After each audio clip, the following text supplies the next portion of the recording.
And guess who's back from Thanksgiving vacay? This guy. Ooh, man, I gotta tell you. The vacation, I barely got any sleep. It sucks being busy, even on vacation. Like, what is the point? But anyway, when he's in the vacation where I could actually just sleep. And that's it, just sleep. That's all I want to do. Are you going somewhere? No, I'm just sleeping. But anyways, enough about my problems. Let's talk about this episode, Reincarnation as a Sword. Now, some things I want to talk about watching this episode because not much really happened. The same tropes that you usually get. And so I want to talk about is how people always look forward to someone like Fran or people like her in the Isekai get beaten. You don't realize that when you have a main character in Isekai and they get their butt beat and everyone enjoys it. Everyone enjoys it because it's the way the writer starts the Isekai character off. Most of the time they start them off as weak or as loser.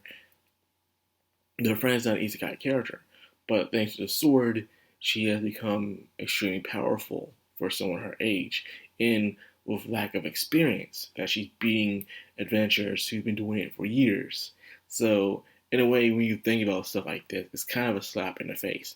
You see, the problem with most writing that Isekais have is because the writer themselves, they do the opposite of what shonen protagonists do.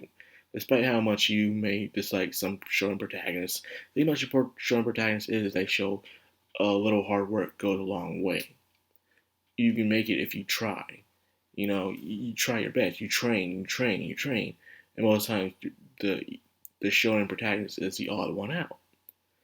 But that's the point of it, though. You can still at least acknowledge their strength. Naruto, Goku, not Ichigo, not Ichigo. Luffy, Midoriya, Yu Yu Hakusho, even Gun and Killua from Hunter x Hunter. You can acknowledge their strength and the things they had to go through to get where they're at in their story. Where when it comes to most isekai protagonists, it's the exact opposite. Instead of us seeing how hard they work, we see how fast they become super strong and OP. The point they're just beating up everybody without even trying. They barely really get a chance to truly struggle. So when you're watching a shonen protagonist get beat up, like, oh no, you can make it through this, you can do this, you can do this, you're cheering them on. But when you're watching someone like an isekai protagonist get beat up over a new challenge, you're kind of hoping they get cut down a peg. And that's the main problem, is that it's really hard for a lot of people to latch themselves on to an isekai protagonist is because they don't have that struggle.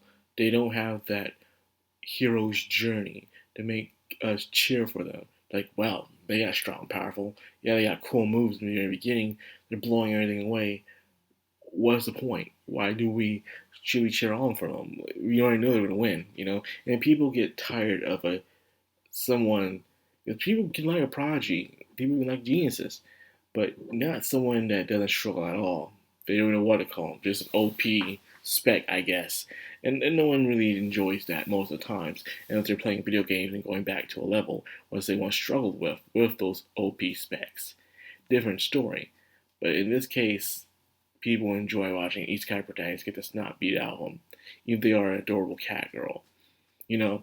This show starts off with Fran, joining this crew, different groups as one to explore a spider dungeon.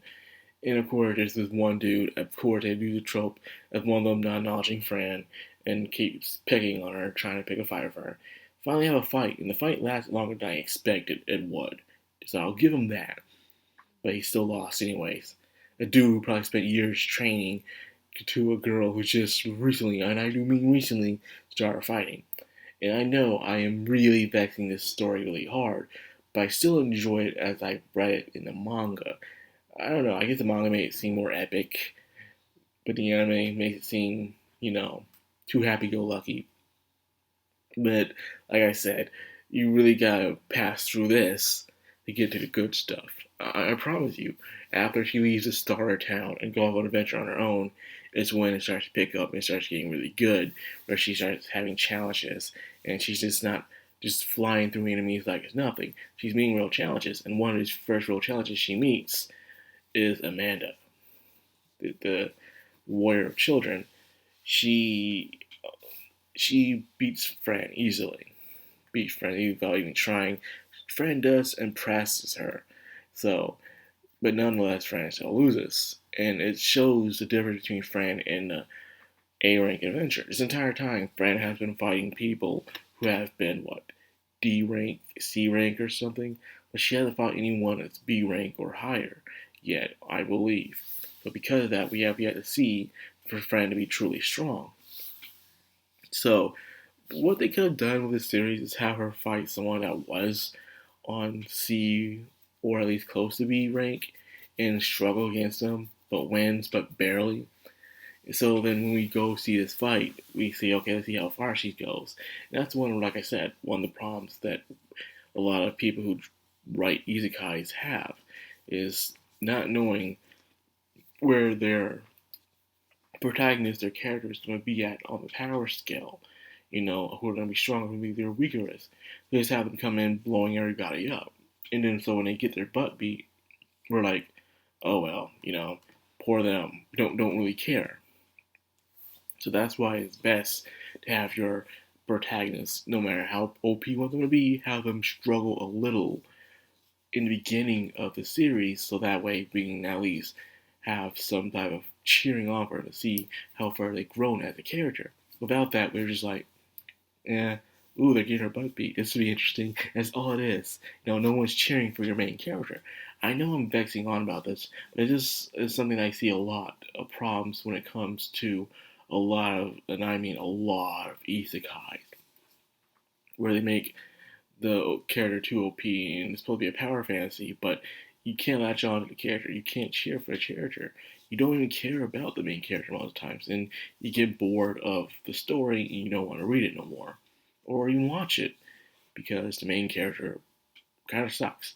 It's bad enough they're all cut out pastes of each other, the same black or blue hair, short hair, the same look, and no personality. I know these are supposed to be self-inserts, and I guess Japan loves those self-inserts, but I guess me as a filthy Westerner, I'm not a fan of the self-inserts, you know. But this is not a self-insert, though, at all.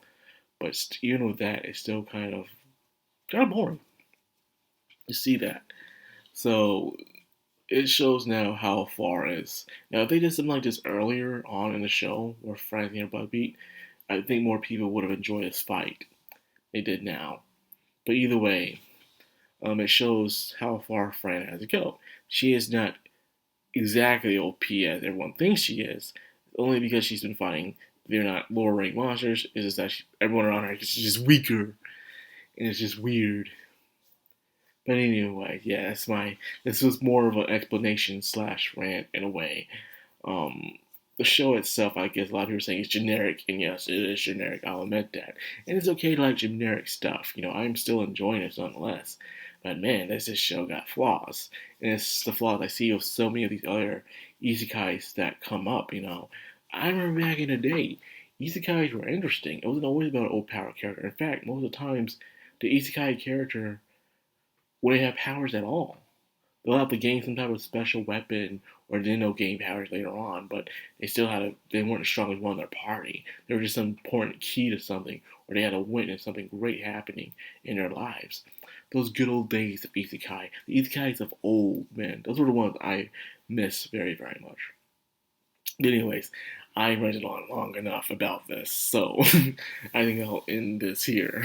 It's just that the writers themselves, if they want to be, I know they're trying to get themselves slip in, get that quick buck, or maybe they're truly passionate about this. This is the way the story to go. But come on, man, give it some thought. Give it some thought in your story, man. It would be nice. Anyways, but we all can't be ReZeros and Moshoku Tensais or Sins of Bookworms, now can we? You know, we all can't be part of the big leagues, but still at least try.